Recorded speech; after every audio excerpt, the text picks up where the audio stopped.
آج کی نشست berkeley.com کی جانب سے ہے اور ہمارا مقصد یہ ہے کہ حضرت مولانا جو کہ مخدوم ہیں ہمارے اور بڑا عرصہ تدریس میں، انتظام میں، دعوت میں اور مسلمانوں کی فکر میں گزارا ہے، ہم جاننا چاہتے ہیں آپ کی زندگی کے تجربات، مشاہدات کو، آپ کے خاندانی پس منظر کو، ان شخصیات کے بارے میں جنہوں نے آپ کو متاثر کیا اور ان سے آپ نے زندگی کی رہنمائی حاصل کی اور زندگی کی مشاہدات کو، تاکہ آئندہ کا مصنف یا مورخ جب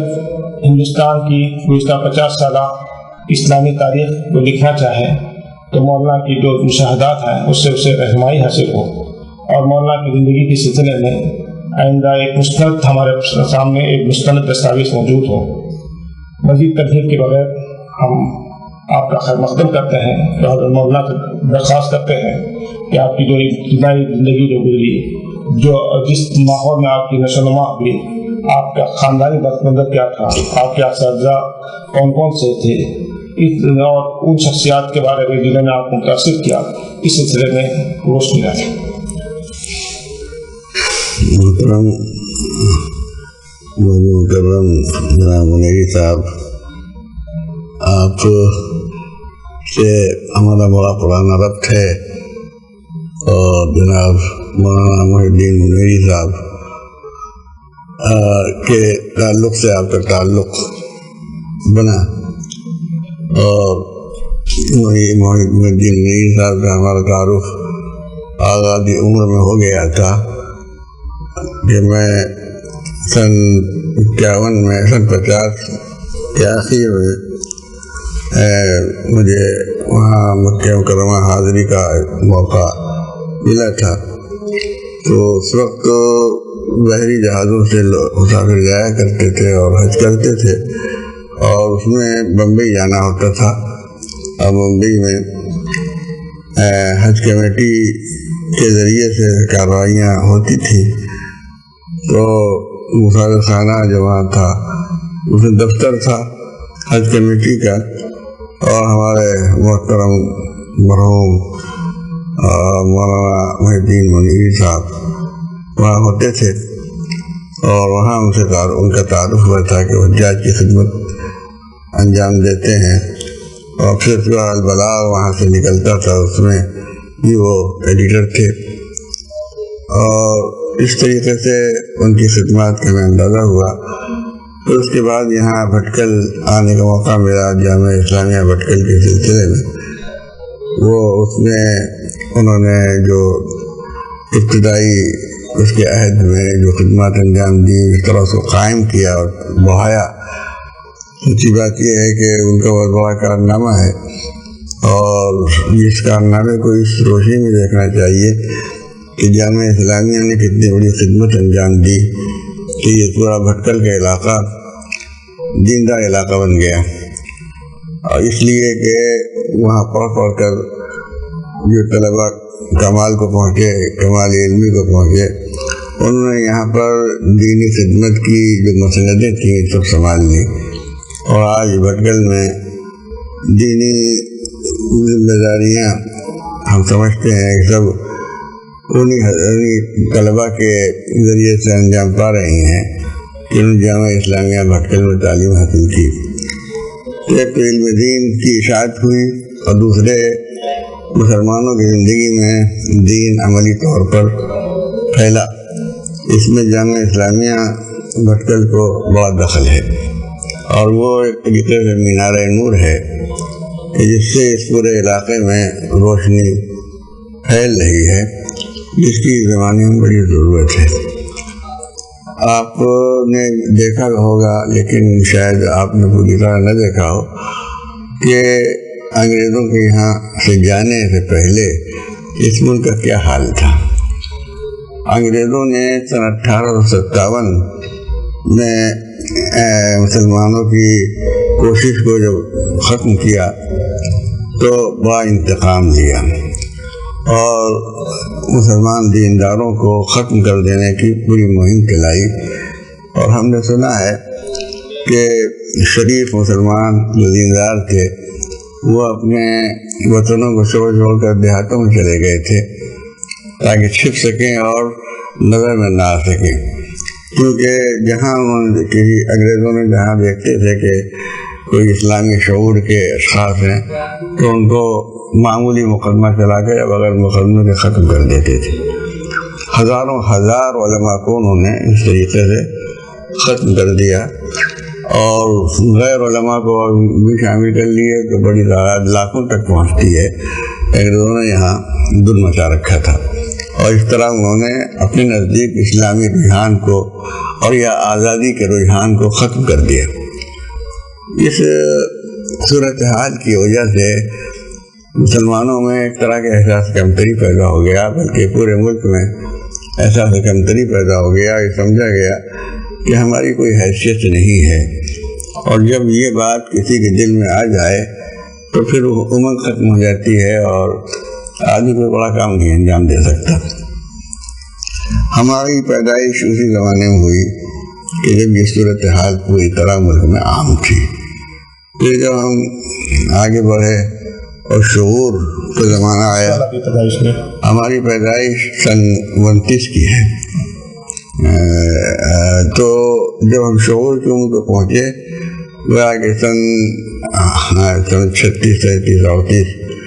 تو اتفاق سے انگریزوں کی لڑائی ان سے ہوئی، جرمنی سے لڑائی کی وجہ سے یہاں ہم نے محسوس کیا کہ جرمنی سے لوگوں کو محبت پیدا ہو گئی تھی۔ ہندوستان کے لوگ ہندو ہوں یا ہندوؤں کو تمہیں ہم زیادہ نہیں کہہ سکتے، لیکن مسلمانوں کا حال یہ تھا کہ جرمنی سے ایک طرح سے محبت پیدا ہو گئی تھی اور یہ سب چاہتے تھے کہ جرمنی کو خوب کامیابی حاصل ہو۔ ہم نے اپنے بڑوں کو دیکھا کہ چھپ چھپ کر جا کر ایسی جگہوں پر جہاں اتفاق سے ریڈیو آ گیا تھا، ریڈیو زمانے میں بہت شاذ و نادر لوگوں کے پاس ہوتا تھا، تو وہاں جا کر وہ ہٹلر کی تقریر سنتے تھے یا خبریں سنتے تھے، کس طرح ہٹلر نے کامیابی حاصل کی اور کس طرح جرمنی کو کامیابی مل رہی ہے۔ اور جوش ملی آبادی اس زمانے میں وہ بھی آزادی کی ایک بات کہنے لگے تھے، اور ان کا یہ شعر مشہور ہوا تھا کہ بکھنگم پر جب اس طرح کا شعر تھا کہ بکھنگم پر جب حملہ کرنے جانا تو ایک گولہ ہماری طرف سے پھینکانا۔ تو یہ نتیجہ تھا اس انگریزوں کے ظلم و زیادتی کا کہ لوگ یہ چاہتے تھے کہ کوئی آ جائے، شیطان آ جائے، لیکن یہ شیطان، یہ بڑا بھائی شیطان یہ چلا جائے۔ ایسی صورت میں مسلمان بہت پستی کی حالت میں پہنچ گئے تھے انگریزوں کی دشمنی کی وجہ سے۔ انگریزوں نے بالکل مسلمانوں کے قابل نہیں رکھا تھا کچھ کر سکیں۔ چنانچہ آزادی کی تحریک چلی تو اس میں مسلمانوں کے ایک طبقہ جو تعلیم یافتہ تھا اور جو مرویت کے شکار تھا، جدید تعلیم یافتہ طبقہ، وہ انگریزوں کی مخالفت کھل کر نہیں کرتا تھا، کچھ اس وجہ سے کہ وہ انگریزوں کی برتری کا قائل ہو گیا تھا، ان کے علم کی وجہ سے اور سائنس کی وجہ سے، اس لیے کہ مغربی میں جو علمی اور سائنسی ترقی ہوئی تھی وہ انگریزوں کے توسط سے ہندوستان میں متعارف ہوئی تھی، لیکن یہاں ہندوستانیوں کو انگریزوں کے علاوہ یورپی اور قوموں سے سابقہ تھا نہیں، اس لیے انگریز کا مطلب یورپین سمجھے جاتے تھے، یورپ کے لوگوں کو انگریز کی تعبیر ہی سے ادا کرتے تھے، تو یہ سمجھتے تھے کہ انگریز جو ہیں وہ انسانوں سے کچھ مافوق الفطرت مخلوق ہیں اور ان کو کوئی شکست نہیں دے سکتا، انہیں کوئی ہرا نہیں سکتا اور ان کے علم میں ان سے بڑھ نہیں سکتا اور جدید ترقیات ان سے بڑھ نہیں سکتا۔ تو ایک مرویت کی حالت پیدا ہو گئی تھی، خاص طور پر جو اسکولوں کا جو کالجوں اور یونیورسٹیوں کے پڑھے لکھے تھے وہ اکثر اس مرویت کے شکار تھے اور ان کو اور یہاں پر صنعت بھی نہیں تھی، یہاں کا خام مال انگریز لے جاتے تھے اور یورپ میں وہی لندن اور وہاں انگلستان کی فیکٹریوں میں مال بنا کر وہ مال یہاں آتا تھا اور یہاں بکتا تھا اور بہت اس کی قدر ہوتی تھی، اور یہاں صنعتیں گویا کہ نہیں تھی، اس لیے ولایتی مال کی بڑی اہمیت تھی۔ اس سے ایسی فضا بن گئی تھی کہ ایک احساس کمتری عام ہو گیا تھا۔ ہمارا خاندان جو تھا وہ اوپر ہمارے اسلاف الحمدللہ ان کی خدمات تھی دینی، اور خاص طور پر سید احمد شہید رحمۃ اللہ علیہ جنہوں نے جہاد کیا تھا اور انگریزوں سے جہاد کرنا ان کے پیش نظر تھا. تو خاندان میں وہ روایات تھی،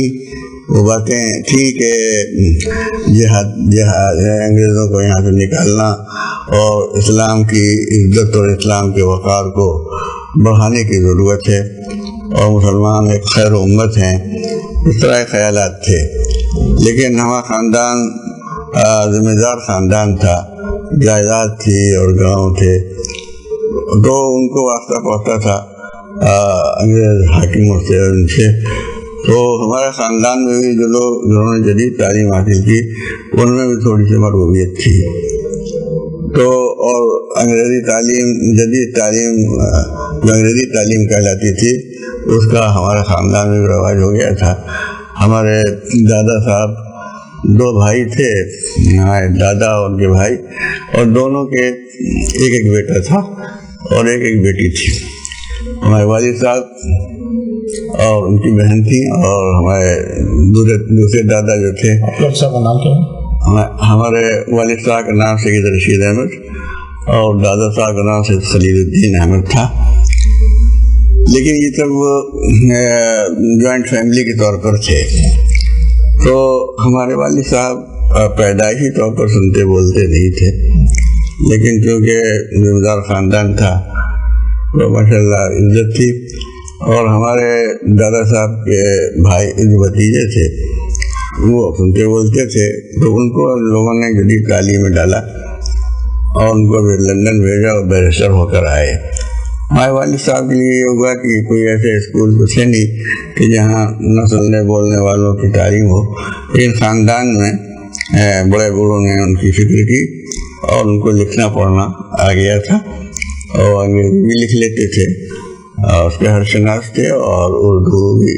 اس کے بھی ہرشناس تھے، اور لکھ لیتے تو اچھا لکھتے تھے. ان کا مطالعہ بھی کتابوں کا تھا. تو وہ ایسا سوائے اس کے کہ نہیں بول سکتے تھے، اشاروں میں بات کرتے تھے. لیکن لکھنے کی وجہ سے یہ تھا کہ کوئی بات ان کو نہ سمجھا سکے تو لکھ کر ان کو بتا دیتے. وہ بھی جو بات اشاروں سے نہ بتا سکیں لکھ کر وہ بتا دیتے تھے. اور یہ بات اتنی ہی ان کی بڑھ گئی تھی کہ بعض وقت ان کی پیٹھ پر لکھ دیتے تھے ہم لوگ، اور اس سے وہ سمجھ لیتے تھے کیا لکھا ہے. اور وہ جب سماعت اور بصارت تو سماعت جب نہیں تھی تو اللہ تعالیٰ نے ان کو یہ اس کا ادراک دے دیا تھا کہ وہ اشاروں سے سمجھ لیتے تھے باتوں کو. بلکہ اگر کوئی گفتگو کر رہا ہے تو وہ موضوع سمجھ لیتے تھے کہ کس موضوع بات کر رہے ہیں. وہ ہاتھ کے اشاروں سے اور زبان منہ کے اشارے سے، ہونٹوں کی حرکت سے وہ سمجھ لیتے تھے کیا لفظ انہوں نے کہا ہے، جو لفظ سن گئے. تو یہ بات تھی. اس لحاظ سے ہمارا دادیال جو تھا اس میں انگریزی تعلیم کی طرف رجحان تھا، لیکن ہمارا نانیال دینی تعلیم کا اور دینی رخ رکھنے والا تھا. ہمارے نانا صاحب یعنی مولانا ابوالحسین صاحب ندوی کے والد، وہ دینی تعلیم حاصل کی تھی، حکیم تھے، اور بہت احترام تھا ان کا پورے خاندان میں. ان کو لوگ مولوی صاحب اور ان کو بہت وقار تھا. ہمارے دادا صاحب سے ان کا تعلق بہت گہرا تھا، اور یہ کہ دونوں ماموں خوبیزاد بھائی تھے، اور اس کی وجہ سے دونوں میں بڑا ادب تھا. تو اس کی وجہ سے یہ ہوا کہ ہماری تعلیم والدہ صاحبہ نے اپنے والد ہی کے نقش قدم پر ہم لوگوں کی تعلیم کا انتظام کیا. تو ہم نے تعلیم اپنے ماموں کے زیر سرکردگی کی، یعنی مولانا ابوالحسین ندوی رحمۃ اللہ علیہ، ان کے بڑے بھائی ڈاکٹر سید عبدالعلی صاحب بھی انہوں نے دینی تعلیم مکمل کرنے کے بعد پھر انگریزی تعلیم حاصل کی، اور پھر انہوں نے MBBS کیا، BSc کیا، اس کا MBBS کیا، اور اس میں کامیاب تھے. وہ باوقار تھے، ناظم رسول بھی ہوئے تھے.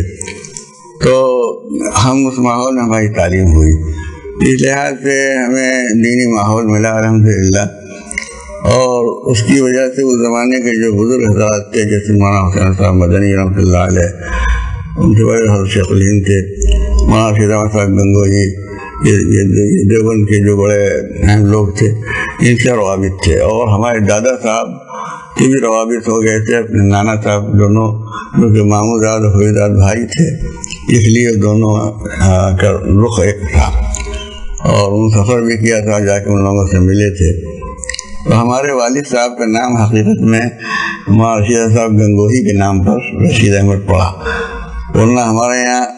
الدین کے ساتھ چلتا تھا، خلیل الدین احمد، اور نام رشید الدین احمد ہونا چاہیے تھا، لیکن رشید احمد نام رکھا ہمارے مولانا رشید صاحب گنگوہی کے نام پر۔ اور ہمارے بڑے بھائی جن کا انتقال نوجوانی میں ہو گیا، ان کا نام محمود حسن تھا، اور شیخ الہند مولانا محمود حسن صاحب رحمۃ اللہ علیہ کے نام پر رکھا گیا۔ یہ اس لیے بتایا ہم نے کہ ان لوگوں سے ہمارے خاندان کا اس طرح ربط ہو گیا، وہ ہمارے نانیال کی برکت سے۔ تو ہم جب شعور کی عمر کو پہنچے تو یہ جرمنی کی اور برطانیہ کی لڑائی ہوئی، اس لڑائی نے بہت فائدہ پہنچایا۔ یہ لڑائی 4 سال رہی، سن 42 میں جا کر ختم ہوئی، سن 38 سے شروع ہوئی تھی، سن 42 میں ختم ہوئی۔ اس میں انگریزوں کا بالکل دیوالیہ ہو گیا، انگریز اس قابل نہیں رہے کہ باہر کے ملکوں کو سنبھال سکیں، لیکن کتنے ہی غالب ہوں، لیکن خرچہ تو برداشت کرنا پڑتا ہے انتظامی طور پر۔ تو انہوں نے خود چاہا کہ کس طرح ہندوستان کو اور ان ممالک کو چھوڑ دیں، لیکن باعزت طریقے سے چھوڑیں۔ اس لیے انہوں نے ان تحریکوں کے ساتھ بات کرنا شروع، تحریکوں کے لوگوں کے ساتھ جو آزادی کے لیے کوشش کر رہے تھے کہ بھائی کس طرح اس ملک کو آزاد کیا جائے۔ چنانچہ سن 47 میں یہ ملک چھوڑ کے گئے، لیکن اپنی اسکیم کے مطابق انہوں نے ملک کو چھوڑا۔ ایک تو یہ کہ انہوں نے یہ کیا کہ ہندو مسلم مل نہ سکیں،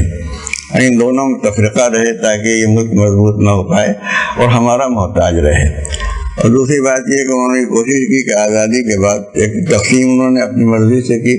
اور اس میں زیادتی کی، ورنہ تقسیم کی ضرورت نہیں تھی، اس لیے کہ آزادی کی تحریک چلانے والے مسلمان اور ہندو دونوں شرکت سے کام کر رہے تھے، دونوں میں اتحاد تھا۔ تو اس کے نتیجے میں تو ملک متحدہ طور پر آزاد ہونا چاہیے تھا، لیکن انگریزوں نے چاہا کھڑا کر دیا مقابلے پر، اور چاہا کہ ہندو و مسلمان مل نہ سکیں، اور اس کے نتیجے میں ملک کو تقسیم کیا۔ اور ملک کو تقسیم اس طرح کیا، چاہا کہ دونوں ملک ان کی زیر سرکردگی ہوں، اور وہی ایک گورنر جنرل کے ماتحت دونوں ملک ہوں، تو جو چاہیں کریں گے۔ لیکن پاکستان کے لوگوں نے نہیں مانا، محمد علی جناح نے اس بات کو نہیں مانا، اور وہاں گورنر جنرل محمد علی جناح ہوئے، اور یہاں گورنر جنرل وہی یہاں کا جو وائسرائے تھا وہی گورنر جنرل ہوا۔ پھر وہ تفریقہ لوگوں میں اور بڑھا، عداوت بڑھی، اور جو ظلم سہنا پڑا لوگوں کو، کچھ تو خون ہوا، سب آپ حضرات کو معلوم ہے، محض اس اسکیم کی وجہ سے جو انگریزوں نے چلائی تھی۔ مسلمان ہندو اس پوری طرح لڑے ہیں، اور اس طرح انہوں نے ایک دوسرے کو قتل کیا ہے، یہ افسوسناک تاریخ ہے اس کی۔ تو یہ سب ہمارے سامنے اس وقت ہم شعور کی عمر کو پہنچ چکے تھے، اور ہم سنتے تھے کہ فلاں جگہ فساد ہوا، اتنے آدمی مارے گئے، اور ہر وقت خطرہ، جو لوگ ہندوستان میں رہ گئے تھے ہر وقت خطرے میں تھے کہ اس وقت حملہ ہو جائے، ہندو یہاں قتل عام کریں۔ لکھنؤ میں وہ زمانہ ہمارا گزرا جو عین آزادی کا زمانہ تھا، آزادی جب ملی ہے، رمضان کا زمانہ تھا، 15 اگست اسی میں پڑی تھی، تو روزانہ یہ خبر سننے میں ملتی تھی کہ آج رات کو اس محلے پر 200 سکھ حملہ آور ہونے والے ہیں، اتنے سکھ حملہ آور ہونے والے ہیں، سب سکھوں کے ذریعے سے کرا رہے تھے۔ تو ہم لوگ بے چین رہتے تھے، اور ڈرتا تھا ہر شخص کہ کیا ہونے والا ہے۔ اس خوف حراس میں کئی سال گزرے، حتیٰ کہ گاندھی جی کا جو قتل ہوا اس وقت ذہن بدلے کچھ، اور فسادات کا میں کمی آئی، اور پھر حالات بدلتے رہے۔ جب نسلیں گزر گئیں تو آہستہ آہستہ وہ دشمنی تھی اس میں کمی ہوئی، اس کے اثرات اب بھی باقی ہیں۔ تو ہم پھر ہمارے ماموں لکھنؤ میں رہتے تھے، چھوٹے ماموں مولانا ابوالحسن صاحب ندوے میں استاد تھے، اور ہمارے بڑے ماموں ناظم تھے ندوے کے. تو ہماری تعلیم جب شروع میں تو گھر میں رائے بریلی میں تعلیم ہوئی، رائے بریلی ہمارا وطن تھا، اور پھر ہم 8-9 سال کی عمر میں لکھنؤ آ گئے تھے. جہاں باقی تعلیم لکھنؤ میں ہوئی، اور پھر ندوے ہم نے تعلیم حاصل کرنا شروع کی. اور ہمارے چھوٹے ماموں اور بڑے ماموں دونوں کی سرپرستی تھی. چھوٹے ماموں زیادہ تر عملی سرپرستی کر رہے تھے، بڑے ماموں ان کی ہدایات تھیں. تو پھر اس کے بعد ہم ندوے میں پہنچتے رہے. کئی سال کے بعد ان لوگوں کی رائے ہوئی کہ ہم دیوبند اور مظاہر العلوم میں بھی تعلیم حاصل کریں. مظاہر العلوم رہے، اس کے بعد دیوبند میں رہے 1 سال، وہاں بھی تعلیم حاصل کی ہم نے. تو اس طریقے سے پھر ندوے آ گئے، اور ندوے میں ہم نے تکمیل کی تعلیم کی، اور ندوے میں پھر ہم استاد ہو گئے اور سب سے تعلیم دینے لگے. لیکن ہمارے چھوٹے ماموں کی جو سرپرستی تھی، اس کی وجہ سے ان کا ہمارا بہت سابقہ پڑا اور بہت ساتھ رہا، اور ان کی تربیت رہی. تو اب ہماری کمزوری تھی کہ ہم اس سے پورا ہم نے فائدہ نہیں اٹھایا، لیکن یہ کہ بہرحال ان کی سرپرستی کی وجہ سے ہمارا یہ ہائی لائن بنی، جو لائن آپ لوگوں کے سامنے ہے. ان کی تربیت کا طریقہ الگ تھا، خاص قسم کا طریقہ تھا. وہ یہ کہ وہ باقاعدہ آرڈر نہیں دیتے تھے، لیکن ایسی صورت اختیار کرتے تھے جس سے ہم صحیح رخ پر چلیں، اور لیکن نظر رکھتے تھے کہ ہم غلط رخ پر تو نہیں جا رہے ہیں. اور اس سے ہمیں بہت فائدہ ہوا، کیونکہ آدمی ڈرتا ہے اپنے بڑوں سے. ہم ڈرتے تھے کہ کہیں ڈانٹ نہ پڑے گئی، تو اس کا خیال رکھتے تھے کہ جو بات ان کو ناپسند ہے اس سے ہم بچتے رہے. کم عمری میں آدمی کو اچھے اور برے کا زیادہ فرق نہیں معلوم ہوتا، اور اس کی خواہش کے مطابق جو ہوتی ہے چلتا ہے. لیکن یہ کہ اگر ڈرتا رہے اپنے ماحول سے، اپنے بڑوں سے، تو پھر وہ غلط رخ پہ نہیں جاتا. پھر اس کا جو بڑا ہو جاتا ہے اور تھوڑا شعور پختہ ہو جاتا ہے، تو پھر وہ خود سمجھتا ہے کہ کیا اچھا ہے کیا برا ہے. الحمدللہ اس لحاظ سے ہم کو فائدہ ہوا، اور ہم غلط راہ پر کھلے طریقے سے نہیں جا سکے.